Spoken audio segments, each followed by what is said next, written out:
Salut tout le monde, ça faisait super longtemps, beaucoup trop longtemps même, ça faisait beaucoup trop longtemps que je n'avais pas continué ma petite chronique sur One Piece. Eh bien écoutez, il y a une raison à ça. La raison en est que, eh bien à la base je voulais continuer avant le début de l'été, sauf qu'avant le début de l'été il s'est passé quelque chose, c'est que le chef Otaku a commencé sa One Pieceologie. Et ben, je voulais en fait voir ce qu'il aurait à dire sur Alabasta avant de faire ma propre vidéo dessus, histoire d'être sûr de ne pas me répéter et d'être sûr d'avoir vraiment des choses intéressantes à dire, en plus de ce que le chef a à dire dessus, parce que quoi qu'on dise du chef, et je vais être très honnête, en tant que personne, c'est quelqu'un que je n'apprécie absolument pas. Mais je suis quand même forcé de reconnaître que, eh ben, en matière de manga, le mec a quand même bien roulé sa bosse et que c'est quand même on peut quand même parler de spécialiste en quelque sorte. Et donc, ben, je me disais forcément, si le spécialiste du manga dit tout, bon, je vais peut-être carrément arrêter ma chronique s'il dit tout ce qu'il y a à dire et qu'il me reste plus que des clopinettes à raconter. Mais il se trouve que, bah, a priori, il n'était pas fan de One Piece et du coup, il connaît assez mal l'œuvre. Et de toute manière, même maintenant qu'il connaît un peu mieux, je suis pas forcément d'accord avec ce qu'il dira dessus. Mais sachez-le, j'ai quand même été pris d'une joie immense en voyant le titre de son épisode sur Drum, One Piece c'est politique. Mais je me suis dit, mais oui, mais bien sûr, évidemment, c'est ça, bien sûr, One Piece, c'est complètement une œuvre politique.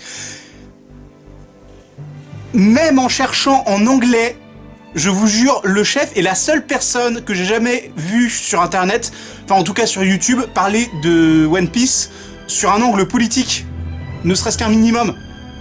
Alors que c'est genre l'aspect le plus évident de One Piece, c'est que One Piece, c'est une œuvre qui est profondément politique. Pas politique dans le sens politique concrète, mais dans le sens philosophique. C'est de la philosophie politique.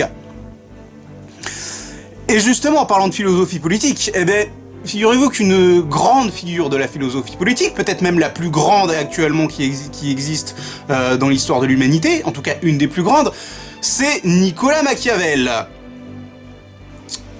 Ce qui tombe bien, puisque justement, dans sa dernière vidéo sur Alabasta, le chef est allé sortir un petit peu du Machiavel. Alors je suis pas forcément d'accord avec ce qu'il va dire, on y reviendra plus tard, mais l'utilisation de Machiavel est pertinente, et ça je vais vous dire pourquoi. Et là je vais lancer une bombe. Tout le monde va dire que je vais trop loin, je m'en bats les couilles, je vous dis ce que je pense. Alors voilà.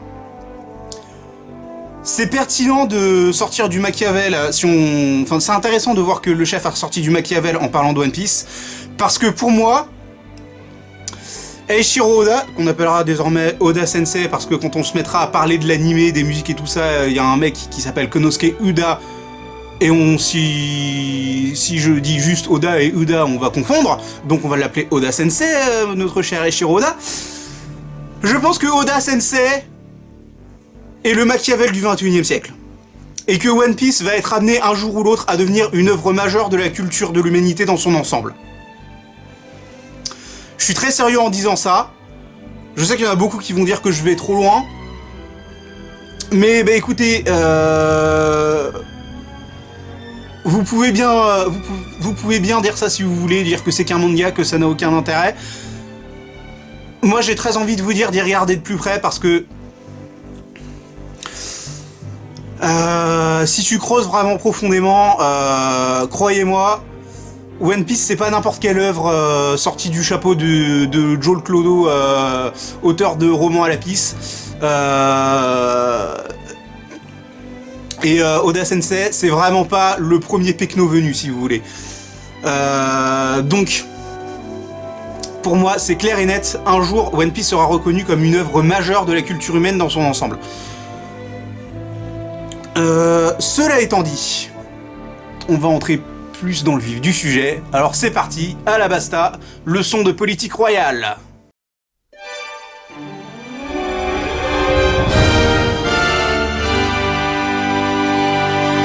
Alors vous me direz que j'aurais pu commencer à parler de royauté et de pouvoir dès l'Arc-Drum. Sauf qu'en fait j'étais embêté pour ça parce que... en fait One Piece, c'est une œuvre que tu ne peux pas... dans laquelle tu ne peux pas tout détailler arc par arc. Parce que il y a certains éléments de certains arcs qui n'ont de sens que si tu les intègres dans une dynamique avec d'autres arcs qui viennent plus loin dans le récit, et du coup c'est plus intéressant de parler de cette section-là, de ces arcs-là en question, quand tu es arrivé à l'arc qui sert un petit peu de conclusion à toutes ces réflexions-là. En l'occurrence, pour tout ce qui est politique royale, on a seulement 2 arcs, à savoir Drum et Alabasta. Alors, il faut bien comprendre que l'arc Drum avec le roi Wapol servent avant tout de contre-exemple, de cas d'école de ce qu'il ne faut pas faire en quelque sorte. C'est un arc qui dénonce principalement les torts possibles d'une monarchie qui, à mon avis, ne sont pas forcément sans rappeler les torts de la monarchie absolue en France.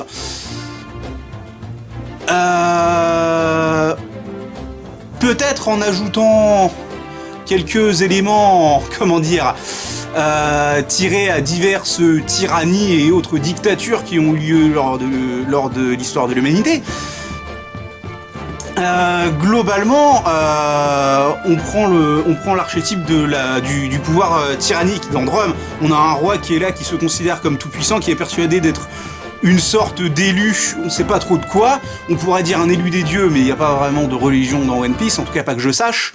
En tout cas, il considère avoir un statut qu'on peut considérer comme étant proche de celui du roi absolu qui affectionnait tant ce cher bon roi Louis XIV. Qui pensait être le roi élu des dieux et qui avait tout le soutien du Vatican, enfin il me semble. Et donc, pour lui simplement, le roi est un être supérieur, au-dessus des autres, et donc les autres, la populace, doit se comporter avec les égards qui lui sont dus. Or, malheureusement, le pouvoir être roi, être même dirigeant politique, je vais vous dire, ce n'est clairement pas une question de pouvoir, c'est une question de responsabilité avant tout. Et c'est là que se trompent la plupart des gens qui veulent accéder au pouvoir. Parce que bien évidemment, ce qui intéresse les gens qui cherchent le pouvoir, c'est le pouvoir. Parce que la responsabilité, c'est quelque chose dont personne ne veut. Et des gens qui sont prêts à prendre le pouvoir par responsabilité plus que par soif du pouvoir, c'est extrêmement rare. Et c'est aussi pour ça qu'on a autant de mal, parce que non seulement c'est rare, mais alors c'est tellement rare qu'en plus, pour trouver quelqu'un qui arrive à faire comprendre à la populace que c'est dans son intérêt que c'est dans l'intérêt du plus grand nombre de le mettre lui à leur tête. Déjà que des gens comme ça, t'en trouves pas des masses dans le monde habituellement. Si en plus tu essaies de recouper ça avec le nombre de gens qui sont suffisamment altruistes pour prendre la responsabilité du pouvoir, bonne chance pour trouver un bon dirigeant. Mais il se trouve que le royaume d'Alabasta a eu la chance d'avoir même pas un roi, mais il semblerait une dynastie complète de personnes qui comprenaient cette responsabilité. Alors bon,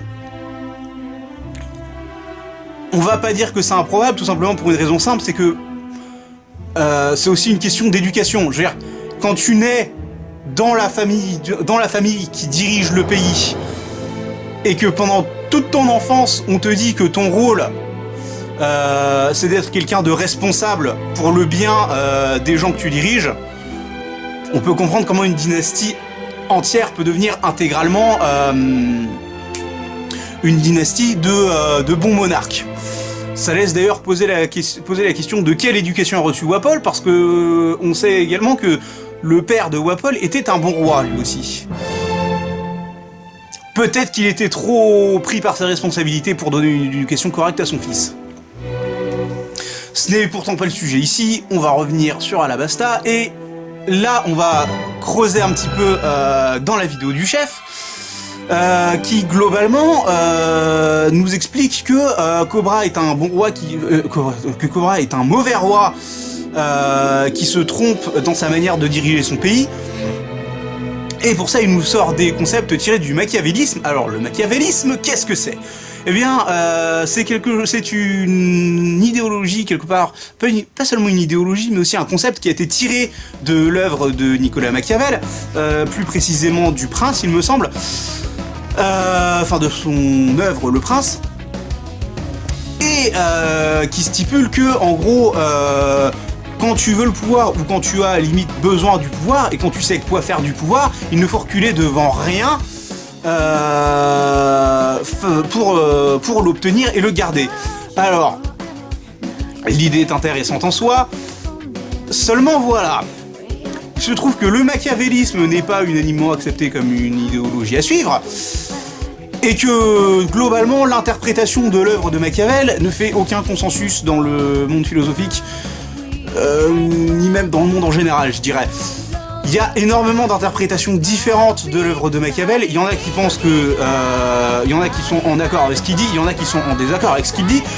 Il y en a même qui pensent que c'est finalement simplement une simple satire de la tyrannie. C'était le cas notamment de Jean-Jacques Rousseau.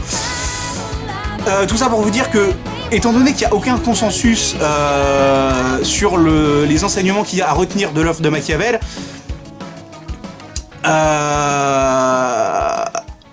c'est pas forcément le meilleur truc à citer quand tu veux sortir des arguments.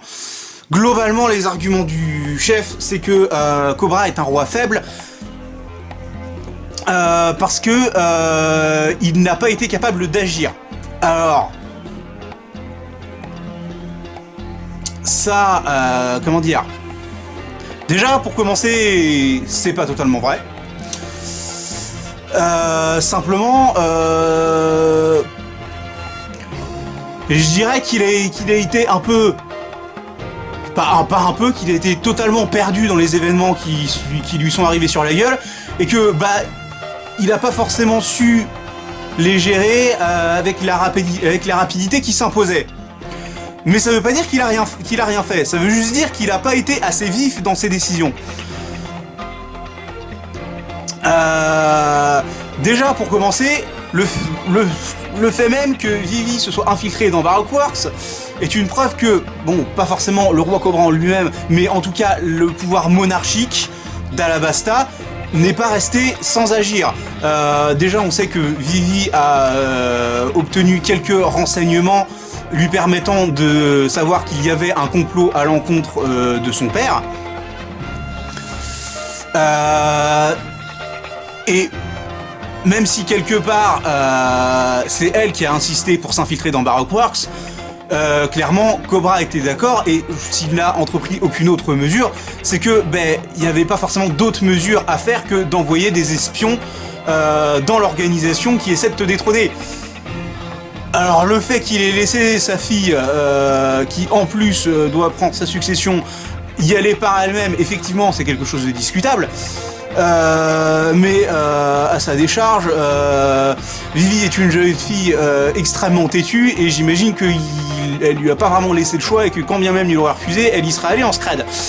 Donc on ne peut pas dire que Cobra n'ait pris aucun agissement. Il a pris des agissements qui se sont révélés être lents à faire leur effet, mais qui finalement sont même arrivés presque à point nommé, à quelques jours près.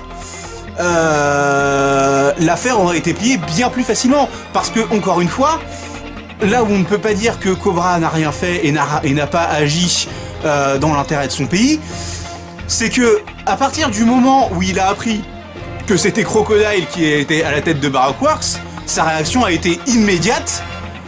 Il a summon ces deux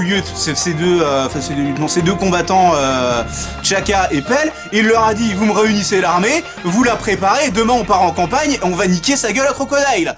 Maintenant on sait qui est notre ennemi. Dites à vos soldats de se tenir prêts à partir en campagne. Les efforts de Vivi et la mort d'Igaram ne seront pas vains. Il faut envoyer immédiatement une expédition à Rainbase, là où se trouve Crocodile.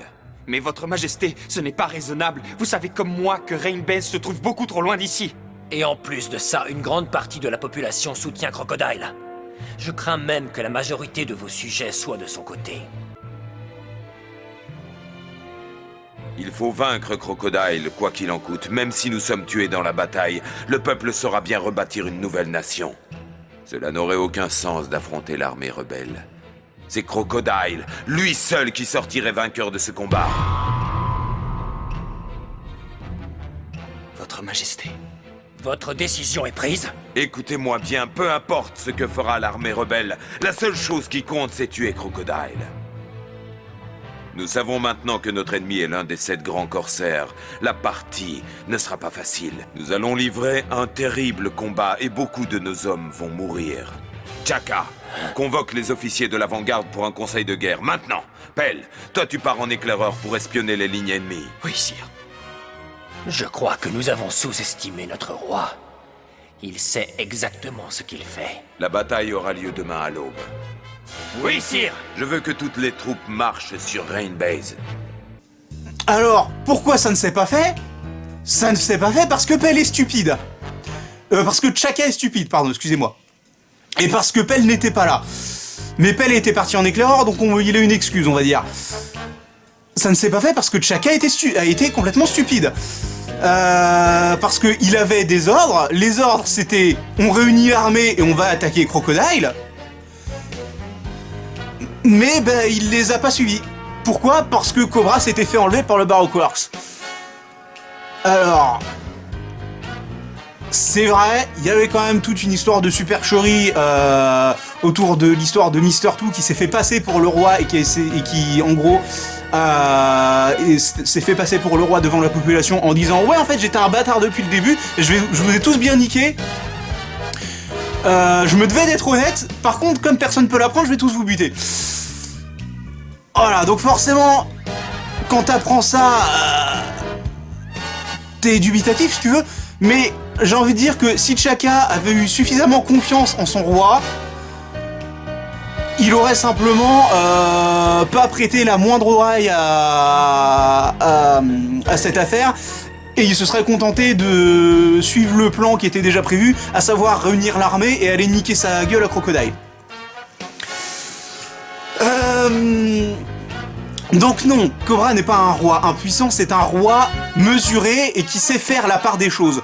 Là encore une fois où on peut dire qu'il sait faire la part des choses, c'est pour l'histoire de la Dance Powder. Alors encore une fois on va revenir sur ce que disait le chef. Le chef nous dit que le roi Cobra aurait peut-être mieux fait d'utiliser la Dance Powder pour faire pleuvoir sur son pays, ne serait-ce que pour soulager momentanément les souffrances causées à son peuple par la sécheresse. Alors l'argument en soi se tient, mais j'ai envie de dire que étant donné le peu de renseignements qu'on a sur les conséquences catastrophiques que provoque la Dance Powder, je suis pas sûr qu'on puisse dire ça. Du peu qu'on sait de la Dance Powder, c'est tellement violent que ça provoque des guerres entre les pays parce que ça permet de voler la pluie d'un autre pays. D'ailleurs c'est comme ça qu'a fait Crocodile pour provoquer la sécheresse sur Alabasta, parce que c'est bien sûr pas une sécheresse naturelle. En fait il a utilisé un bateau générateur de pluie au large, mais genre loin au large d'Alabasta, pour empêcher les nuages d'arriver depuis l'océan.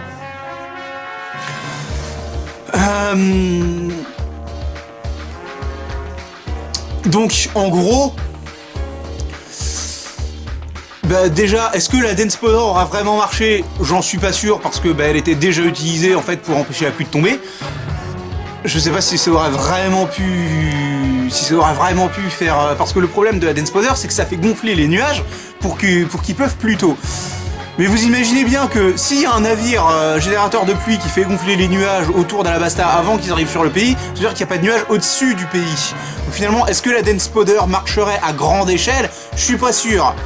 Après, on peut quand même penser que ça marche parce que Luffy a réussi, en faisant brûler de la Dance Powder, malencontreusement on va dire, quand même à faire tomber la pluie. Donc peut-être que ça aurait marché, peut-être que ça aurait pas marché. Non, si, en fait, je raconte de la merde, ça aurait marché parce que Baroque War, ça fait pleuvoir sur Alubarna aussi.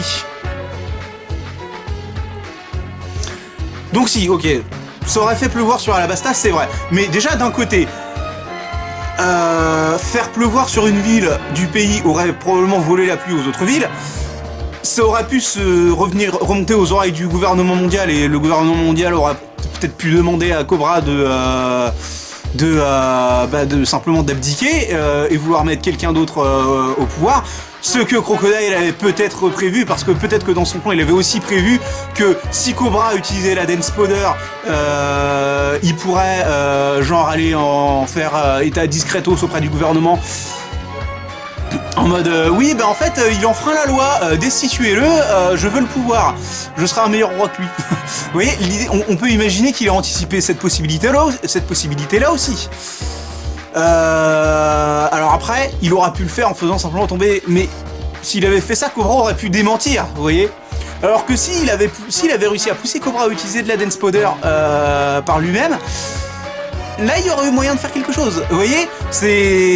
Faut toujours penser en 3D et penser à toutes les conséquences possibles, d'autant plus que Oda Sensei c'est le genre à penser à ce genre de petits détails, c'est le genre à penser à des milliards de détails plein de fois en amont, c'est le genre de planificateur à faire ça, en témoigne son niveau de foreshadowing absolument incroyable. C'est quelque chose sur lequel on reviendra probablement dans une vidéo dédiée une fois qu'on aura terminé de faire le tour de tout ce que j'ai à dire politiquement sur One Piece, mais il y a clairement de quoi faire un sujet pour une vidéo entière sur les foreshadowing de Oda Sensei. Au-delà de ça, l'autre problème du coup avec la Dance Powder, c'est que, imaginons, Cobra utilisait la Dance Powder pour son peuple, bon, faut comprendre que Alabasta c'est quand même un pays sec de manière normale. Habituellement, ça reste un pays sec, même si c'est pas la sécheresse de 3 ans provoquée par Crocodile, ça reste un pays désertique où il pleut rarement. Après avoir goûté de la pluie après avoir pris l'habitude de générer de la pluie artificiellement, est-ce que les habitants d'Alabasta n'auraient pas finalement quelque part pris l'habitude d'utiliser de la Dance Powder et finalement perpétré cette habitude après la sécheresse provoquée par le Baroque Works? Et vous voyez, ça aurait pu encore une fois provoquer des catastrophes, déclencher des guerres avec d'autres pays alentours peut-être, ou alors simplement déclencher des guerres intestines entre les différentes villes sur leur manière d'utiliser la Dance Powder. Et si Cobra avait après ça serré la vis pour que ce soit plus utilisé, ils auraient peut-être pu trouver que c'est pas forcément la meilleure solution, et finalement se révolter parce que finalement ce serait mieux si on utilisait la Dance Powder. On a un pays désertique, vous voyez l'idée. Cobra n'est pas stupide, il savait très certainement tout ça de manière pertinente, et c'est pour ça qu'il refusait d'utiliser la Dance Powder. Parce qu'il savait parfaitement que la Dance Powder ne pourrait provoquer que des catastrophes. Et que le nombre de cas de figure dans lesquels ça se passerait bien était insignifiant en comparaison au nombre de cas probables dans lesquels ça aurait pu mal se passer.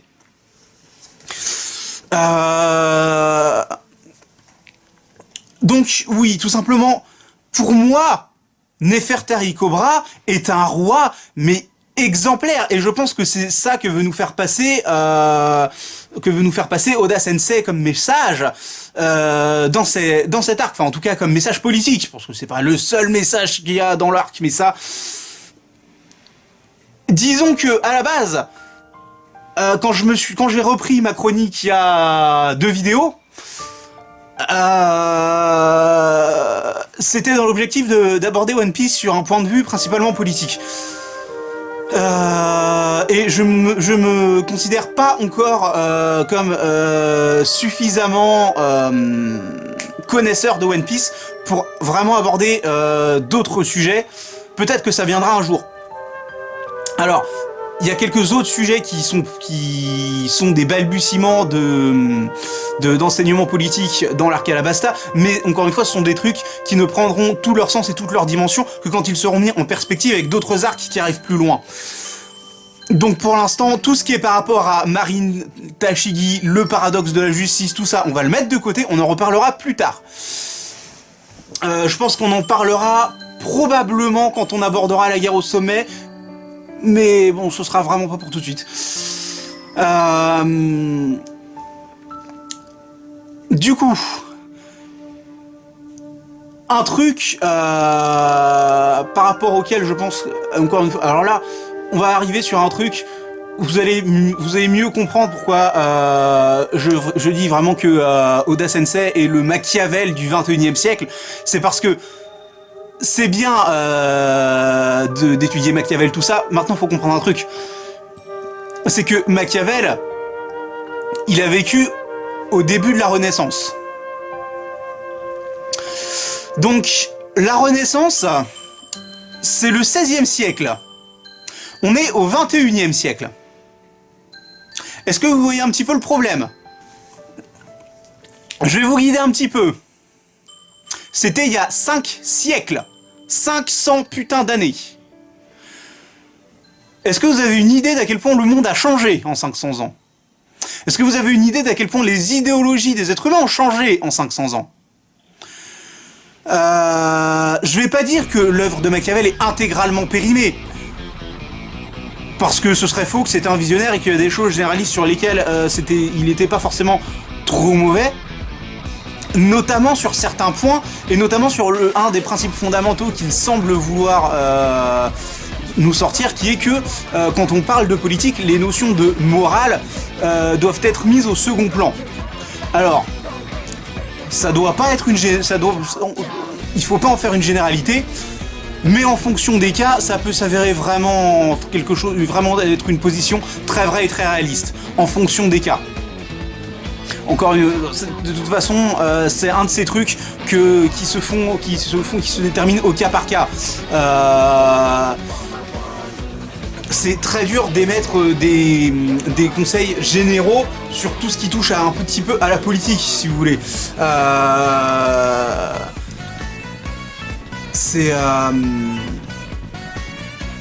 Globalement, la politique, en plus, dans un monde qui sera toujours éternellement en constante évolution, du moins en tant que l'humanité ne sera pas éteinte, je veux dire, évidemment que on peut dégager des tendances, mais dans l'idéal, il vaut mieux prendre chaque situation au cas par cas pour déterminer quelle est la meilleure conduite à suivre en matière de politique. Et au-delà de ça, eh bien, une différence majeure qu'il y a avec l'époque de Machiavel, c'est quelque chose d'assez formidable en fait dans l'évolution des considérations philosophico-politiques de l'humanité dans son ensemble, ou plutôt de réagir en fait de l'Occident, parce que pas seulement de l'Occident, disons de l'hémisphère nord. Globalement, tout ce qui est pays moderne et développé, et les autres, disons que c'est une idéologie qui est en train de se construire, je pense. Et cette idéologie dont je vous parle et que je vous tiens la jambe depuis 3 minutes, c'est tout simplement l'idée d'autodétermination des peuples.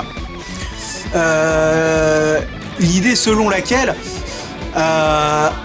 une population a le droit de décider d'elle-même de quel genre de gouvernement elle veut et de comment elle veut être administrée et gouvernée et dirigée. Vous voyez, c'est un concept qui est apparu, qui a commencé à balbutier avec le siècle des Lumières et qui s'est réellement développé pendant l'entre-deux-guerres.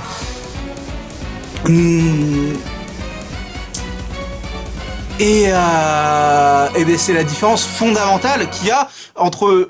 Enfin, c'est une différence fondamentale qu'il y a entre notre monde aujourd'hui et le monde d'il y a 500 ans, et qui est notamment, du coup, quelque chose qui rend bon nombre de réflexions de Machiavel, je dirais pas caduques, mais extrêmement discutables, on va dire.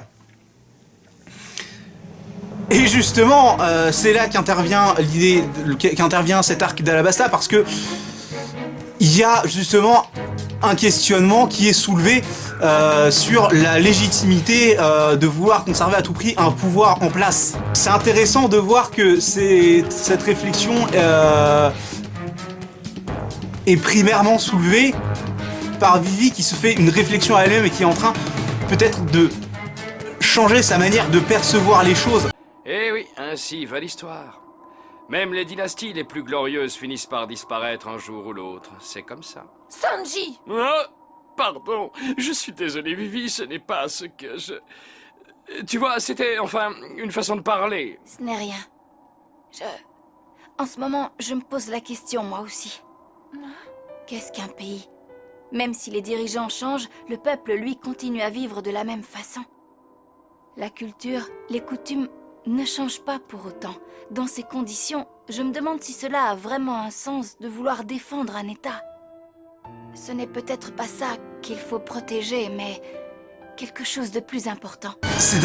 Du coup, ça entre en résonance avec des questionnements que le spectateur peut avoir lui-même. Et autre chose qui est assez intéressant, c'est le fait que ça, pour son père, pour Nefertari Cobra, c'est déjà un acquis pour lui en fait. Il le dit lui-même quand on lui annonce que l'armée rebelle va attaquer le palais royal. L'héritage, tout ça, comparé au peuple, finalement, ça n'a aucune importance. Et quand on lui dit qu'il y a une armée rebelle qui se forme et que c'est la catastrophe et qu'il faudra peut-être agir quand même, lui il réplique que c'est hors de question. Votre Majesté, ce n'est qu'une question de temps. À tout instant, l'armée rebelle peut envahir Alubarna. On doit prendre des dispositions le plus rapidement possible. Tu vas te taire! Je t'ai déjà dit non! Il ne s'agit pas d'un jeu. S'ils nous attaquent, que comptes-tu faire? Rendre les coups? Mais, voyons, si on ne fait rien, le royaume risque d'être anéanti. Oui, mais qu'est-ce qu'on peut y faire? Depuis l'épisode de la Dance Powder, je suis parfaitement conscient que quelqu'un complote pour renverser le royaume. Qu'est-ce que vous comptez faire? Exterminer le peuple pour savoir qui est derrière tout ça? Vous ne savez donc pas que c'est le peuple qui fait la nation? Attaquez les habitants et vous détruirez le royaume. Le problème, en effet, c'est que nous ne savons pas qui tire les ficelles. Lorsque le royaume sera détruit par un adversaire dont nous ignorons tout, il sera trop tard, Votre Majesté. Non, non. Comprends-moi. Si nous attaquons Rain Base, l'armée rebelle profitera de notre absence pour assiéger le palais. Elle n'hésitera pas une seconde. Dans ce cas... Que les rebelles mettent à sac le palais royal, est-ce que vous croyez vraiment que c'est un problème? Je vous l'ai déjà dit, c'est le peuple qui fait la nation. Parce que l'appareil étatique d'un pays ne devrait jamais attaquer sa population. En tout cas, quand la population a des raisons légitimes de vouloir se soulever. Et je sais que c'est un peu compliqué à penser que les gens pensent qu'un État a besoin de stabilité, tout ça. Ce à quoi j'aimerais rétorquer que un régime politique qui fonctionne et qui fait bien son boulot,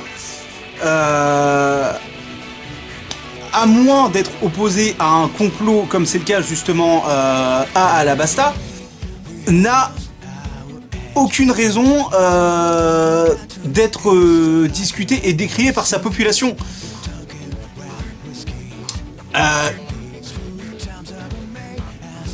Une population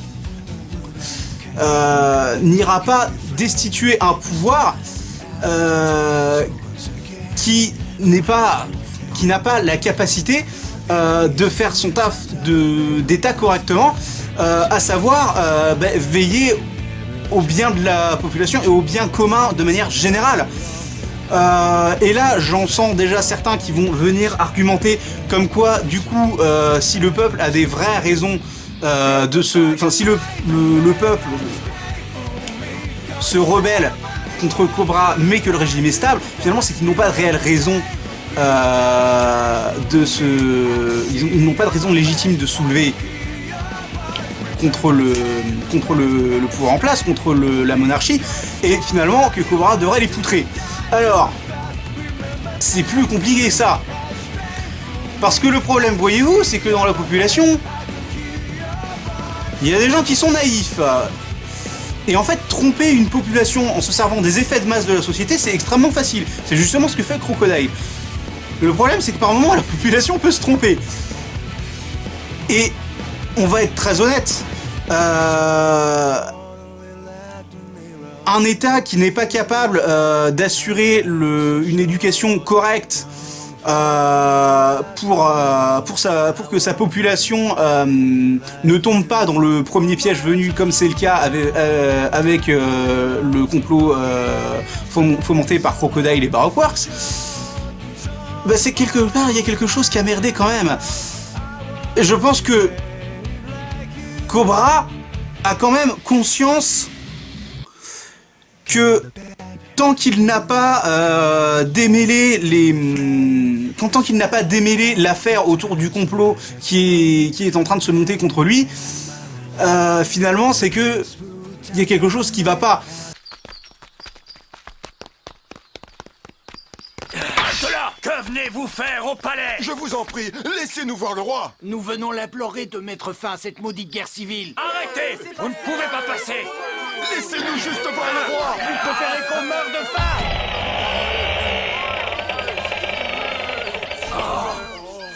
Dites quelque chose! Qu'attendez-vous pour agir? On meurt de faim! Prouvez-nous que vous êtes encore le roi! Taisez-vous! Montrez un peu de respect pour sa majesté! Garde, reculez. Laissez-les passer.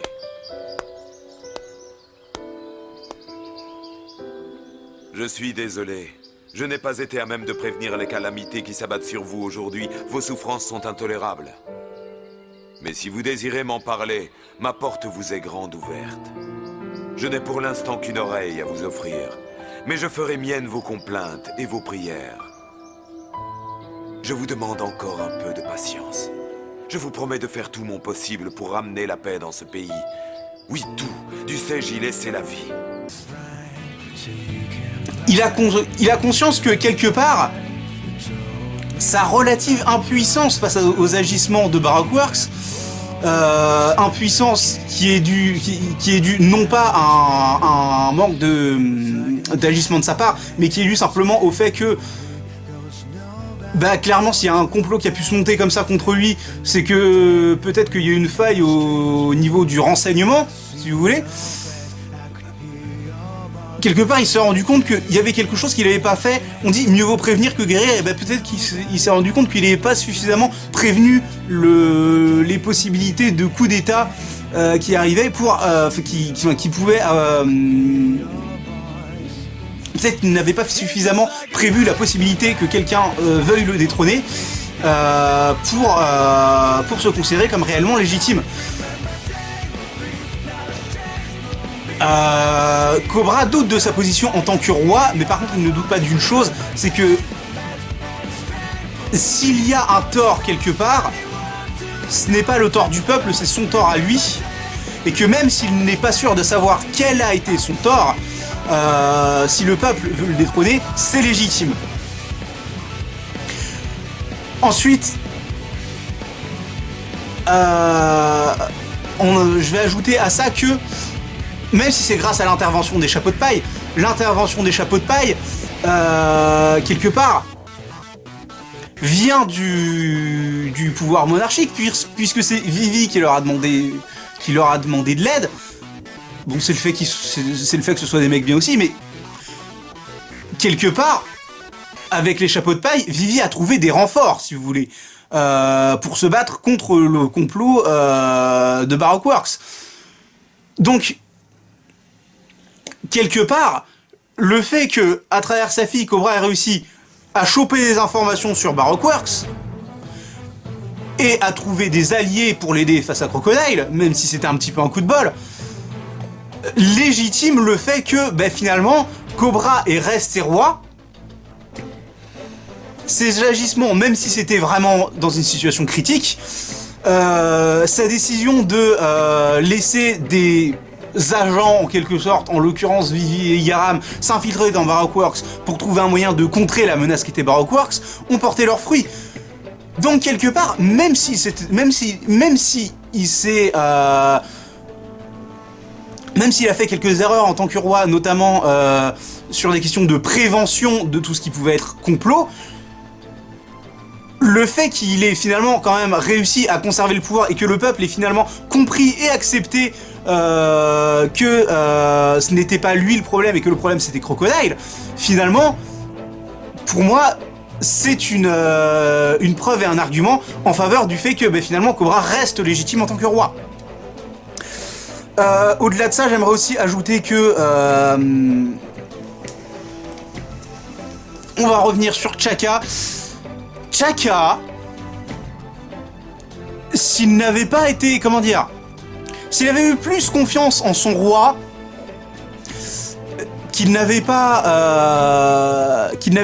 cru un seul instant que le roi était peut-être, on sait pas, allé massacrer des civils au pif comme ça, et qu'il n'avait pas décidé de finalement rien faire.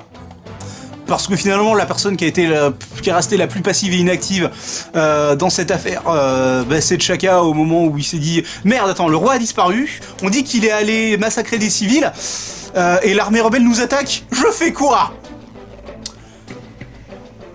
J'ai envie de dire, mon vieux, si tu faisais un petit peu plus confiance à ton roi, t'aurais pas cru qu'il était allé massacrer des civils, et t'aurais suivi les ordres qu'il t'avait donnés, à savoir aller attaquer Crocodile, parce que c'était la seule chose à faire. Et que si tu lui avais vraiment fait confiance, tu aurais pertinemment su que c'était un complot. Que c'était... En plus, parce que Chaka était au courant qu'il y avait le complot de Baroque Wars en plus. Donc il aurait pertinemment su que c'était juste un coup de Baroque Works pour aller... pour déstabiliser le pouvoir. Il n'y aurait pas prêté attention, il aurait suivi les derniers ordres qu'il a eus, à savoir aller attaquer Crocodile avec l'armée.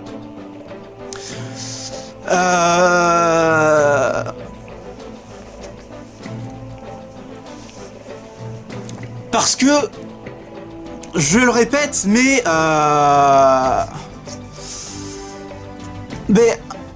le pouvoir étatique ne devrait pas avoir à attaquer une partie majeure de sa population. Et ça, c'est quelque chose d'ailleurs qu'on peut appliquer même aux manifestations. À beaucoup de manifestations en France aujourd'hui, c'est quelque chose qu'on peut appliquer à tout le phénomène des gilets jaunes. Parce que vous voyez, le problème, c'est que l'État, c'est censé être la représentation politique de la population qu'il dirige. L'État est censé être quelque part le garant de sa propre population. Et si l'État doit se battre contre sa propre population pour subsister, ça veut dire qu'il n'est pas légitime, forcément, parce que ça veut dire qu'il a échoué dans son rôle d'État, d'être le garant de sa population. Si l'État essaye de détruire la population pour laquelle il existe, ça n'a plus aucun sens, vous vous rendez bien compte de ça. Donc non, maintenir un État contre sa population, ça n'a pas de sens. Du coup, pour revenir sur ce qu'on disait au début de toute cette argumentation, un État qui fait bien son taf, c'est un État qui va rester stable. Parce que le rôle d'un État, ça doit être aussi d'être un médiateur entre tous les membres qui constituent la société qu'il chapeaute, si vous voulez. Donc un boulot qui fait bien son boulot, il fait en sorte globalement que la société reste stable, qu'il n'y ait pas trop de conflits au sein de la société.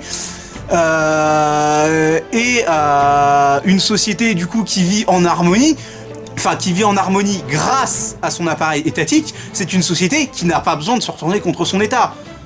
Parce que c'est eux qui font que tout roule. Ce serait même contre-productif. Et un pays dans lequel la population en soi n'arrive pas à mettre en place par elle-même un État qui soit stable, c'est simplement que c'est une population qui a encore besoin d'évoluer.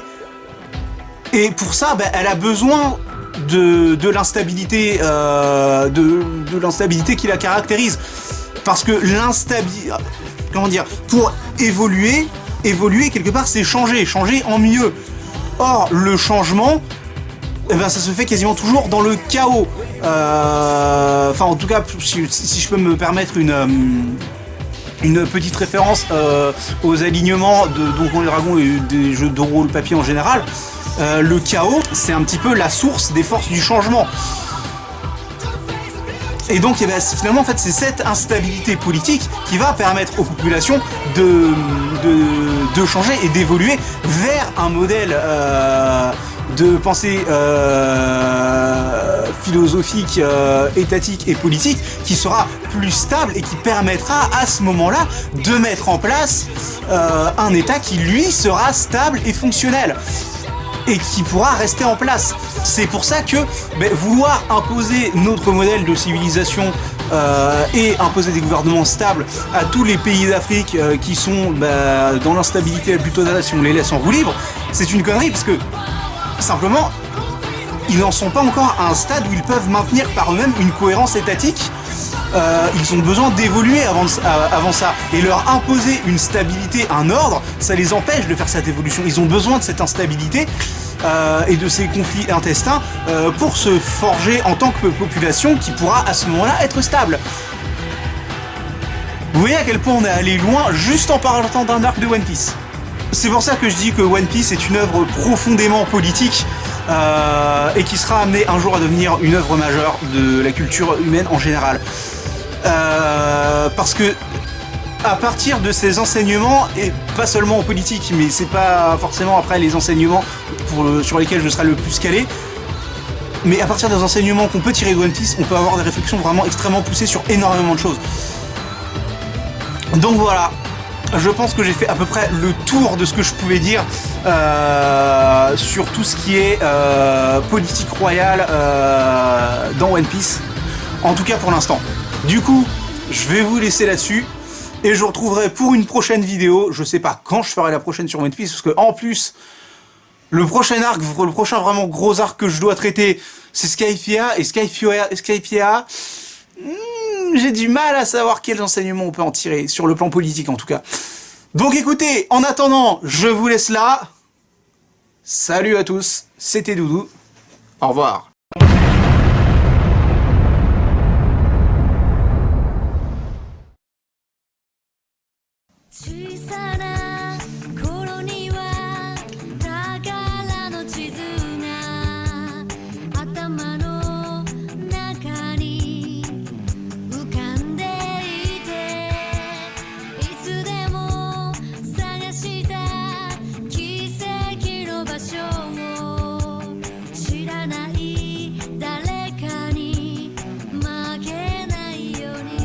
Oui, je suis en train de réfléchir à mon plan là.